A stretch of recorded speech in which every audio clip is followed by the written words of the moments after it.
We are iConnections, and it's time to talk about change. To work together and rebalance our global systems. To create a more equitable world for everyone. To celebrate women and their achievements. Acknowledge their trials and their triumphs. To challenge biases and recognize that the leadership of women is essential. We choose to invest in our future because equality is non-negotiable for investment. And change emerges from leadership.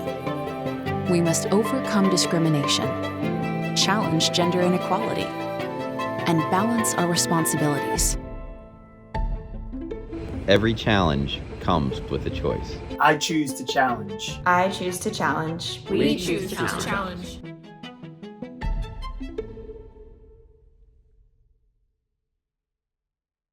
Hello and welcome to our fireside chat with Karina Funk and Ted Seides. The theme behind this year's International Women's Day is Choose to Challenge, and our next session looks at how sustainable investing can play a part in encouraging diversity in investment.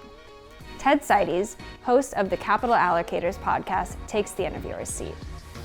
He's speaking with Karina Funk, a partner and co-portfolio manager of the Barron Advisory Large Cap Sustainable Growth Strategy and chair of Sustainable Investing. She has helped develop a methodology to find companies with sustainable business drivers. Karina was featured in Barron's inaugural list of the 100 most influential women in finance and is considered one of the most gifted stock pickers in the US. We are proud to welcome you to our fireside chat with Karina Funk. Karina, I'm so excited to have this conversation with you. Likewise, I've enjoyed many of your conversations with so many others and with some of my colleagues as well. Yeah. So great to be speaking. Well, I'd love to just start with your background and how you originally got into investing. Well, it really stems from an interest in sustainability and an interest in investing and just insisting on doing both, from the get-go. And my early lessons in sustainability really came from a lot of childhood experiences, actually. A lot of my family's from Bolivia. We would travel a lot there, visiting family. And I would see as a kid, like some of the most beautiful landscapes, like bright red snow-capped mountains against a bright blue sky and, a large lake and stuff like that, stuff that I didn't get, where I was growing up in Indiana. And, but then I would see like a bulldozer and strip mines. And, what I later learned were things like, metal tailings and the acid mine drainage.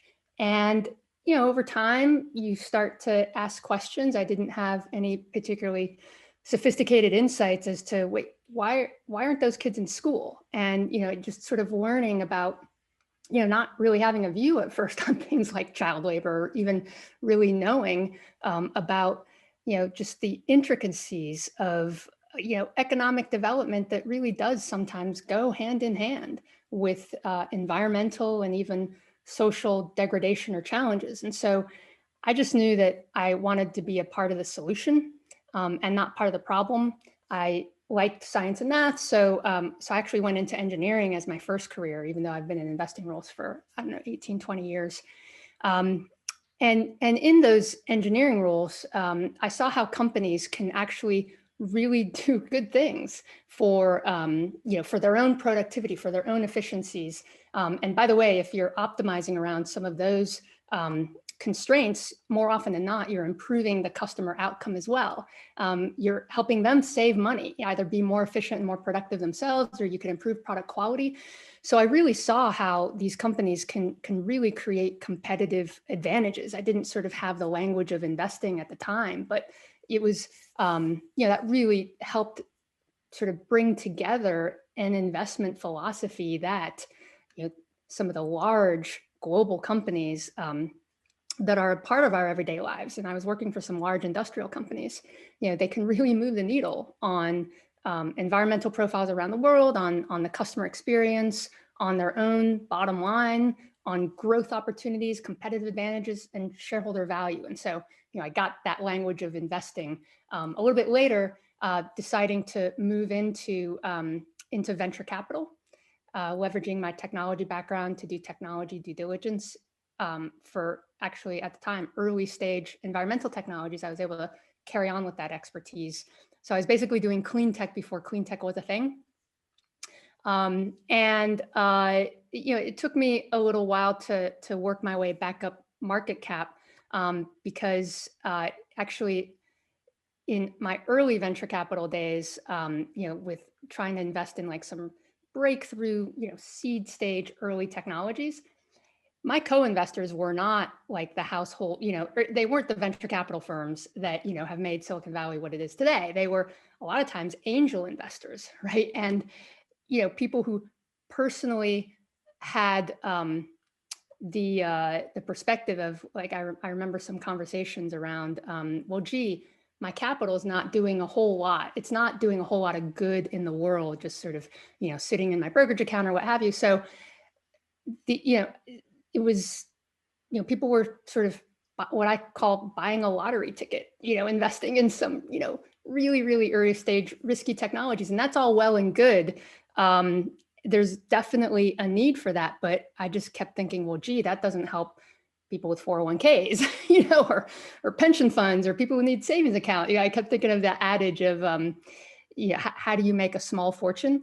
Well, you start with a big fortune and, you can either give it away or make mistakes or what have you. And I didn't want to be the give it away allocation, that, that little feel good risk allocation. It's great, but it's part of a bigger capital allocation decision, right? And there's just bigger pools of capital. And so I decided to go to a small cap growth fund. And actually, the founder, his name is Jack Robinson. He was a pioneer in sustainable investing. He called it green investing. But the theory was, don't just screen away the bad guys. Like, because if all you do is eliminate like alcohol, tobacco, firearms, from your portfolio, you might be surprised as to what's left over, and what you're supporting. And so his philosophy wasn't screen out the bad guys. It was, let's invest in the solution providers, the companies that are sort of building that more sustainable world. And after a couple of years, Brown Advisory decided to acquire Winslow, that firm. And that's how I joined my current team, which has been fantastic in terms of carrying on that philosophy that you can find better, cheaper, cleaner, greener, but also build a diversified portfolio of companies that really are addressing some of our most critical needs. So here I am in the large cap space because it's arguably one of the largest asset classes. Yeah. So I want to dive into the investing side. Before we do that, as you went through this experience, if you think of the challenges that women have had in this field in particular, you can add that engineering. Like, we don't necessarily stereotypically think of a lot of women engineers. What are some of the key lessons you've learned in the trajectory of your career of being a woman, and what it took to get to sort of the seat you're in today? Well, Ted, I have to admit that I think my experience has been as a person trying to bring a new idea into a traditional industry. So yes, as a woman in finance and bringing other experiences into finance, but really it was about trying to get something non-traditional off the ground in a traditional industry. And so there is no career path, or at least there was no career path. And there certainly still is no traditional career path, when it comes to sustainable investing. And so the good news is that then that requires new thinking. It requires diversity in experiences and thought, and having, many people, build a team that they then bring their own purpose and passion and talent to the table. And that is new. And that's how you can create something new. And, I think of, an analogy of like sort of a good career path is, you've got a ladder in front of you and there are some rungs and some of them are further away from each other. And it can be challenging climbing that ladder, and it can be fulfilling as well. But with sustainable investing, especially when my partner, David Powell, and I, the co-manager on our strategy, we started this over 11 years ago, there was no ladder, right? And I think that really created an opportunity to not just build that ladder, build those rungs, but let's think of this as a lattice or a matrix, and definitely bring others along. And by now, I'm happy that so much diversity on our team has built and validated large chunks of this notion of sustainable investing, whether it's our fixed income team building out sustainable fixed income strategies, whether it's the large cap sustainable growth strategy that David and I have been managing for a long time, whether it's impact in other asset classes. That's what it took. It required diversity to build all of that. I'd love to turn to your investing approach. In this space of sustainable investing, as you alluded to, there's a lot of different ways, right? Some just exclude the worst offenders, and others try to make a different, make a positive change with their investments. How have you thought about how to balance this desire for sustainability and the necessity to drive returns? You have to have both, and you don't compromise on it. So, the way to make money on, companies that are doing, wonderful things for society and environment is to start with fundamentally strong companies in the first place. So I should actually be clear. I've been talking a lot about sustainability and sort of how I got into this, but my partner, David Powell, who I've mentioned, we started out with conviction on a philosophy of process and a team that should work well for large cap growth investing. We started a large cap growth strategy, and not like a save the world or an impact strategy by any external definitions of those terms, because as you mentioned, that means different things to different people, and these terms evolve over time. And that evolution is a good thing, but we just always relied on an investment philosophy that requires very, very strong fundamentals, and we do everything that you would expect of an active, fundamental, bottoms-up stock picker. In normal times, getting on airplanes and meeting management teams, and really trying to understand, how does this company make money, and do we want to own it for the long term?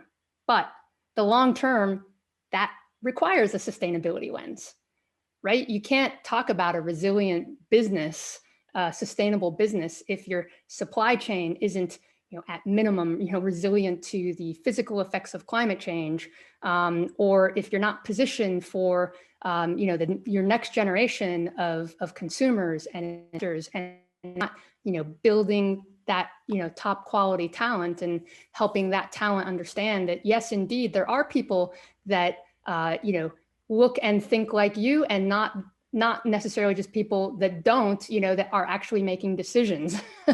And, you can bring that experience and voice, and you can be represented at these various levels of management and decision. So putting that together, a sustainability lens, and importantly, assessing not just companies that are sort of staying out of trouble, and managing what's called, ESG, the environmental, social, and governance risks, which is important. You have to have a handle on labor relations. You have to, have good governance and avoid environmental liabilities and all that. But there's not enough sort of playing defense and staying out of trouble that will catapult a company into long-term sustainable growth. So playing defense isn't good enough. We're looking for companies that are playing offense, that they are actually improving their financial position because of, and certainly not despite, their sustainability strategies. And we have, specific frameworks and ways to think about, like, how do sustainability strategies literally flow through the financial statements.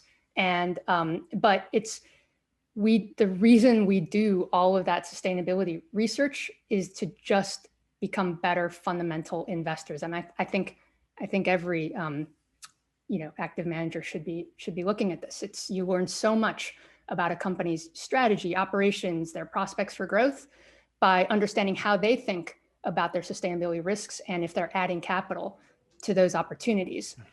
So the requirements are, fundamentally strong, and companies that are managing their risks and leverage to sustainability opportunities. We only invest at that intersection. but it's that intersection that I think offers the most compelling investment opportunities in any asset class. Yeah.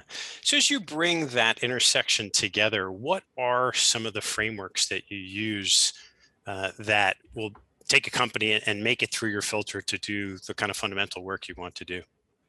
Yeah, well, it is all about fundamentals. So we keep it simple, actually, and we've developed this framework, really since the beginning, that we call a sustainable business advantage, and we call it something specific. Our team, calls it SBA, not because you need another 3-letter acronym in your life, but because it's very specific, and it's not ESG, and it's not like socially responsible investing. We look for SBA, what we call SBA drivers, because we think that they drive shareholder value. So we need to see evidence of sustainability strategies, demonstrably adding to a company's financial position. So we need to see evidence of that in at least one of 3 very specific ways. And so the first one is the SBA driver is what we call revenue growth.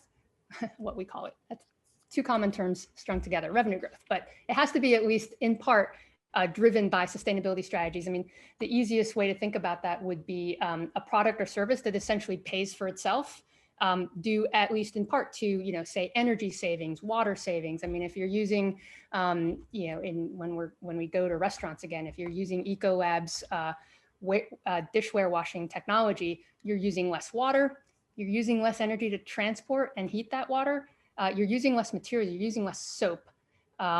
And you have more throughput. So that is such a compelling customer value proposition because they are saving energy, saving money, and saving money never goes out of style, that becomes a revenue growth driver for that kind of a company. The second SBA driver is cost improvements. And you can think of that as those efficiencies turned in on a company itself, companies that are very disciplined operators. They really pay attention to their material input, squeeze out efficiencies, and increase their yield. And why do we care as investors? Because you see it in their margins. And so sometimes this research helps us with, I think, a differentiated view on things like a long runway of margin expansion that might be missed by the market. And I think, one of the best examples in our portfolio is Danaher. It actually used to be classified as an industrials company. And their culture of continuous improvement and that kind of operating discipline. I mean, they pretty much brought lean manufacturing over to the U.S. In the late 80s, and that we thought thanks to both our fundamental and sustainability research, really as a competitive advantage. That's how they were able to acquire good companies, make them even better, bring them up to company average margins, and then some. And there's still more to go there. Now that it's classified as a life sciences company, they've really leaned into the highest growth areas. But you might miss that long runway of this inflection in the bottom line returns if you don't understand just a whole lot about what a company is doing to improve its cost structure, and not just sort of assume, well, I guess they might improve margins by 20 basis points per year. So it makes a difference. And then the third SBA driver is what we call enhanced franchise value. You can think of that as the value of a brand or customer loyalty. You see it most acutely in consumer names, particularly say food and beverage, because you kind of have to trust what you ingest. And Starbucks is a good example in our portfolio. They've really built this elevated brand around the customer experience. Actually, and during COVID, they've really proven how they do in terms of how they treat their employees. And also their ethically sourced supply chain.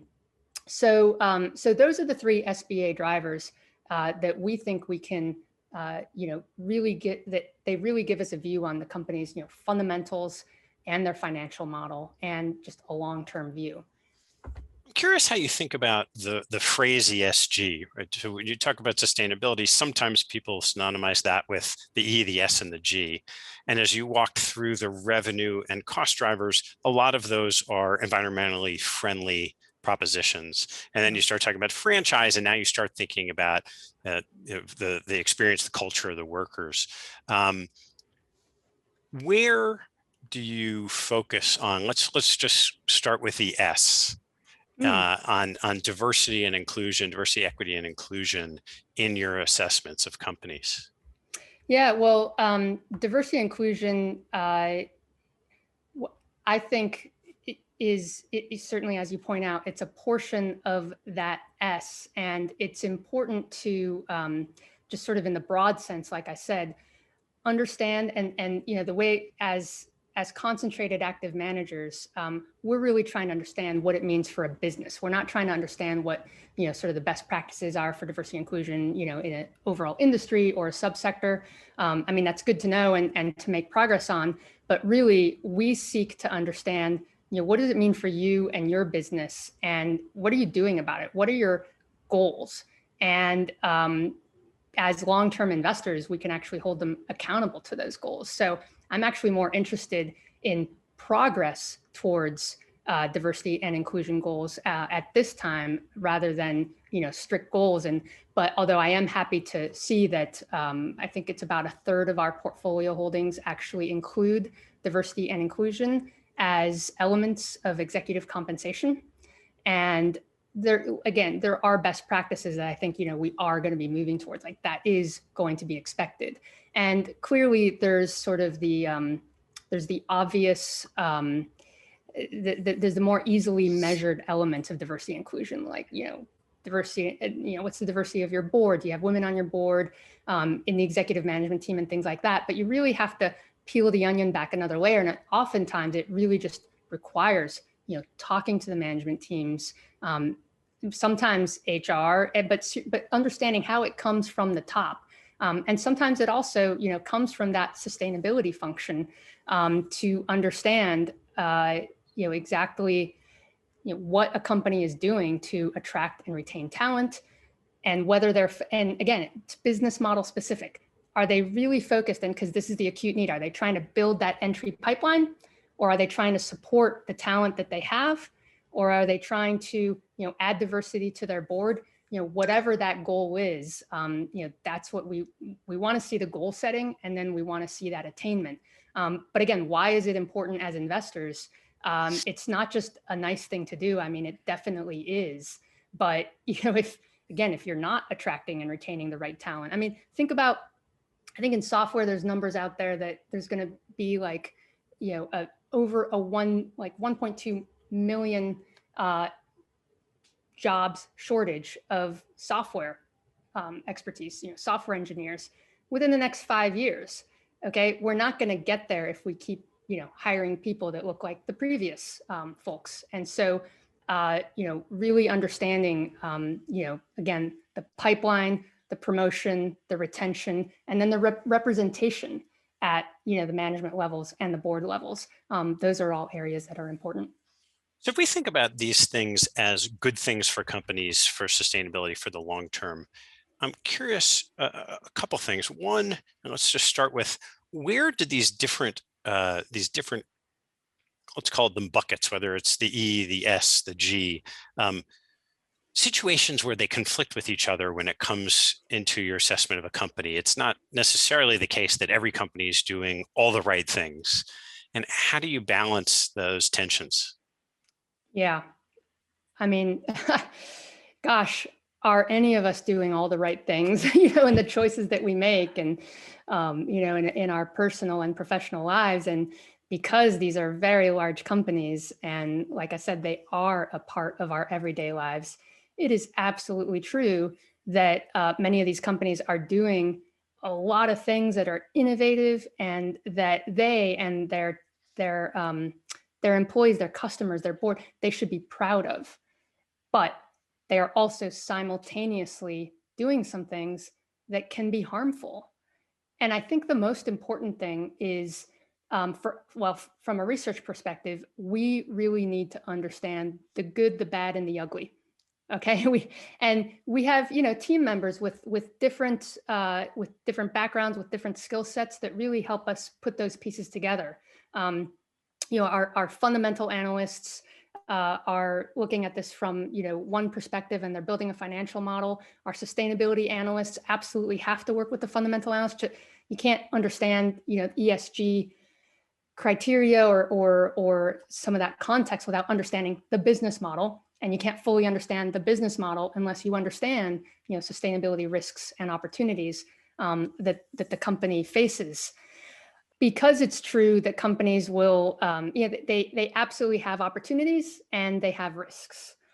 So our job as investors is to really assess whether, the opportunities, they're adding capital to those opportunities, are they heading in the right direction? And is it enough to outweigh the risks? I mean, I'll admit that, David and I, we don't spend a whole lot of time thinking about sort of some of these moral trade-offs of whether it's better to save energy or to save water or to save babies. We're trying to understand, what are the sustainability risks and opportunities for that business model? Are they managing them? Do they have the ability to reduce those risks over time? And are they heading in the right direction in terms of, helping to solve some of our most critical sustainability challenges and being leveraged to some of those opportunities? But in addition, we definitely engage with companies. And so, like I said, we keep track of the good, the bad, and the ugly. And over time, if you do that over time, you don't do just all this research and at the outset and have it sit on a shelf, then I think that helps us be less biased, when there's headline risks, whether it's good or bad.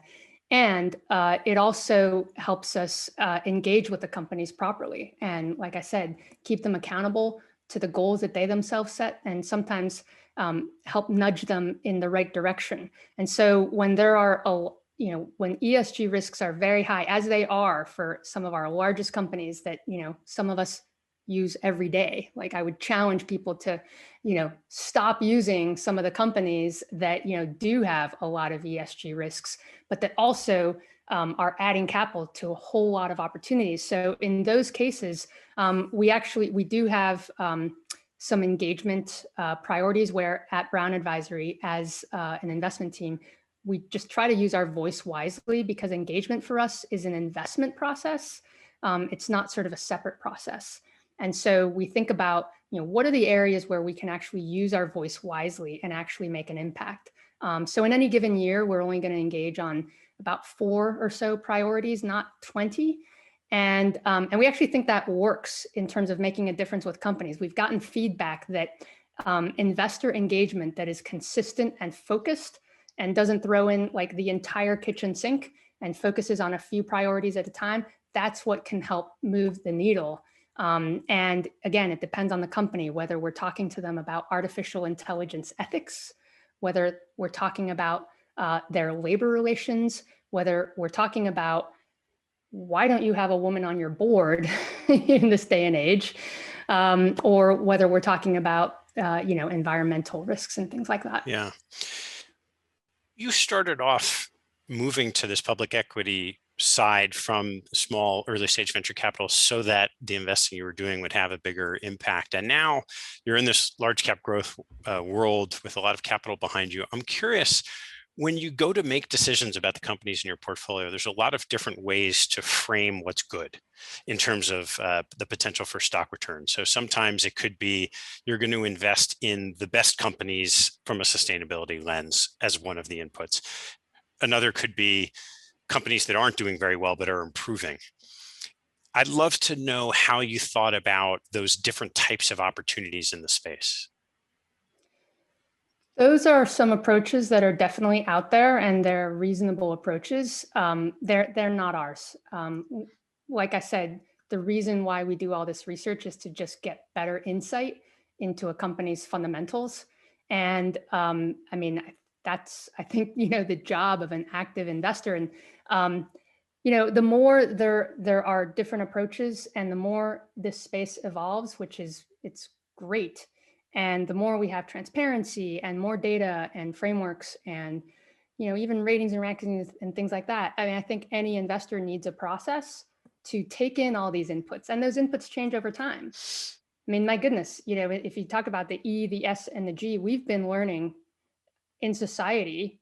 Some of us have been learning it while others have been living it, just how important that S is, which one of my colleagues, I think, does a great job calling it. It used to be the forgotten middle child in terms of E, S, and G. It's been easier to focus on the E and the S But it's all important. And your other approaches of, say, improvers, or say, best in class, what's the best, say, among the dirties. Those are all valid approaches. I just think managers need to be, very clear. Investors, their stakeholders need to really understand, what these approaches are. And for some, the approaches to ESG still are, screening out the bad guys and in different ways, the UN Global Compact and things like that. And so, the more data that's out there on whether, improvers have a greater stock return than leaders and things like that, I think that all contributes to the mix. Hopefully that validates that this is information that's worth looking at. But I would caution anyone to not just sort of throw all sort of ESG managers, and again, we're large cap growth managers, but also ESG managers, right? You can't throw them all into a bucket. It's not a homogeneous bunch, right? And so, and others, they may actually buy shares in a company in order to engage and change bad behavior. That's just a very different approach. But just like Ted, you talk to, one growth manager, that doesn't mean you talk to, 20 of them. Everybody has a different approach. And so just being clear about, why you incorporate sustainability, how you do it, and what you expect those outcomes to be is important in terms of communication, but also in terms of, clients understanding what they're getting. So what is the prototypical example of a company that makes it into your portfolio? Let's see. Companies that, they need to be in large and growing markets. These markets should have secular tailwinds of growth. And often those secular tailwinds are things that are solving, it's solving for some of our most pressing sustainability challenges. So, take healthcare, take the healthcare sector as an example of the kind of company that might come into our portfolio. So healthcare has been, in the past 5 years or so, there's been, large chunks of time when the healthcare sector as a whole has been like the single worst performer, right, as a sector in the S&P and in our benchmark, which is the Russell 1000 growth. And yet, it doesn't get much more compelling as an investment proposition than the following, which is, what we like to look for. How about saving lives, improving the efficiency and effectiveness of healthcare delivery, or reducing the inefficiencies of misdiagnoses and hospital readmissions. Those are compelling customer value propositions and investment propositions, no matter who is in the White House, whether we're talking about dismantling healthcare or private healthcare, or whether there's a lot of drug pricing pressures. Those are compelling, growth opportunities at companies that can, meet those critical needs.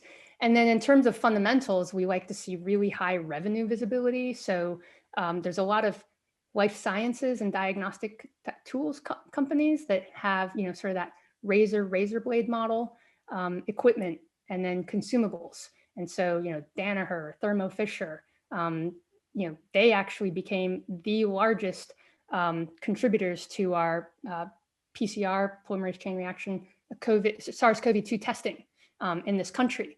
And being able to push those those test kits into an installed base. And, but, again, we invested pre-COVID, based on just the strength of a business model in terms of high revenue visibility, large and growing markets. Then, of course, there's the management teams. Are they shareholder friendly? Have they made good capital allocation decisions over time? How compelling is that customer value proposition? And I just, gave you that example in healthcare. And then, is the competition relatively benign or indirect? And sort of, one mental exercise to understand that is really assessing, like, okay, how much pain would that customer feel if our company goes away? It's probably not the best part of our personality, but we like to see a lot of pain in that case. Which implies high barriers to entry. So you put that all together, and that should lead to solid economics. So everything I just said should lead to high free cash flow, it should lead to high, we like to see high or increasing returns on invested capital. And of course, because of that capital allocation discipline, we like to see very, very strong balance sheets. So I would say that our tools and life sciences diagnostics type companies is a prototypical type of company that is leveraged to sustainability opportunities, solving for some of those really critical challenges, access to healthcare, and like I said, improving lives and things like that, but also with those fundamental strengths that I mentioned that translate into great financial performance. Great. Now, the theme of this week is this great phrase, choose to challenge. And I'd love to know first, how does that resonate and what do you choose to challenge? Well, it certainly resonates in that I feel like, since the beginning of my investment career, I chose to challenge a notion that there's any trade-off at all, between investment performance and sustainability. But you know what? That's already actually been proven. I mean, been talking about a lot about our approach, and we've been doing this for a long time, but we are in good company.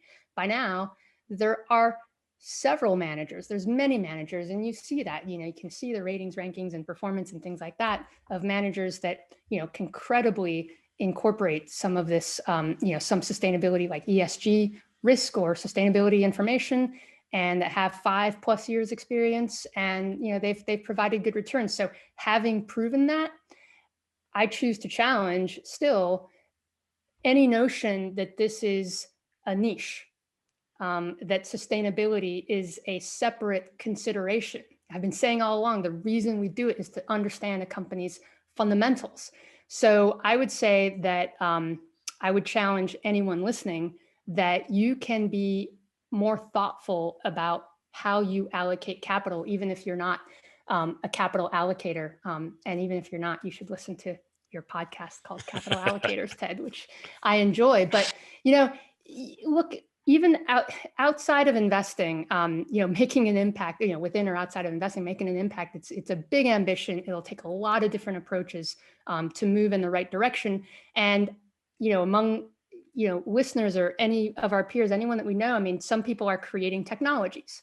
Some people are scaling them up. Some people are seeding the market. Some people are, in providing, say, investment services or advice. So whatever that job is, I think anyone in any role can choose to challenge, what does it take to actually build a multi-generational firm for a more sustainable future? And so, even in an investment role where you are judged daily by the numbers, you absolutely have to think long-term. And I think, so many people in different roles, you don't have a sustainable business if your customers aren't thriving, if your supply chain isn't resilient, and there's so many stakeholders that can make a difference. And so I just choose to challenge the notion that we continue to do things the way we've been doing them. Where do you run up against resistance, or let me choose to challenge you that what's the counter argument to that challenge? I mean, the counter argument, I think, with data has kind of been put to bed, but, it's either, well, it's been, you're limiting your investment universe, or your risk-adjusted returns can't possibly, be better than sort of a traditional approach. And there's just a lot of data that shows that that's simply not the case. So it's fine if there's skepticism, because frankly, like I said, we're a large cap growth manager, and some of our clients, I'm quite certain, have no idea like how much sustainability research we do, and they don't care, and that's fine. They will screen us and they'll just choose a large cap growth manager. And I think that's the way that to have an impact in the industry is when the sustainability lens is, it's just assumed as part of an investment process. And like I said, not a special case. Yeah. Well, Karina, I can't let you go without asking you a couple of closing questions. So what is your favorite hobby or activity outside of work and family? The term I think I've been using for a long time, which is certainly not original to me, but it will be misunderstood when I say it, LSD.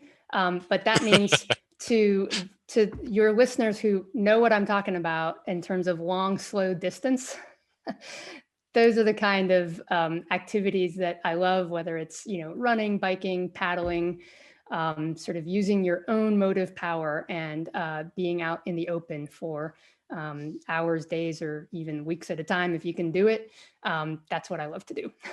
Well, that's a much healthier definition than the LSD that you might have thought about. And this might tie in, but what is your most important daily habit? Yeah, I don't have any great advice there because honestly, like with the acute change in our habits with the pandemic, I know I'm not alone. I'm sure that, a lot of your best habits have, sort of gone out the window and, I'm not, biking to work anymore and things like that. So I try to do, something healthy each day, but I've loosened the screws as to what the heck it can be. But, honestly, for stability and mental health, I've always done this, even when on days when I don't travel, I have dinner with my family. We have family time. So, it's good to be able to prioritize something outside of work. And on a daily basis, that's what I try to do. What teaching from your parents has most stayed with you? I guess it's not a teaching, but it's really by example. And they say that you can choose your friends, but not your family. But what, the lesson I take away, from their example across, the cultures and the language barriers and what every family would have experiences, the good and the bad and the triumphs and the tragedy and losses is that you can choose your friends, yes, but you can also choose your family. And to choose them, you have to do it deliberately and you have to do it again and again. And if you don't, you may give up the responsibility, but also the privilege of caring for those that you love. All right, one more. What life lesson have you learned that you wish you knew a lot earlier in life? I looked it up once who is attributed to this quote, but I just don't know anything about this person, but the quote stays with me, which is, it's something along the lines of, it's amazing what you can accomplish if you don't care who takes credit for it. And that's not, yes, it is a personal lesson to me, but I just would hope and I wish that everyone can have that kind of culture in their professional life, because if everybody's rowing in the right direction, everybody can take credit. And that's how you build something new and you create new leadership opportunities. And like I said, that's how a broader base of talent can, again, bring their ideas and their passion, their talent, their purpose to bear on creating something big. Well, Karina, that really seems like a very sustainable way to go through life. I hope. Thank you. Just really fascinating look at your career and how you've approached this large cap growth investing with the sustainability lens. Thanks for taking the time. Thank you so much, Ted. Good to speak with you. You too.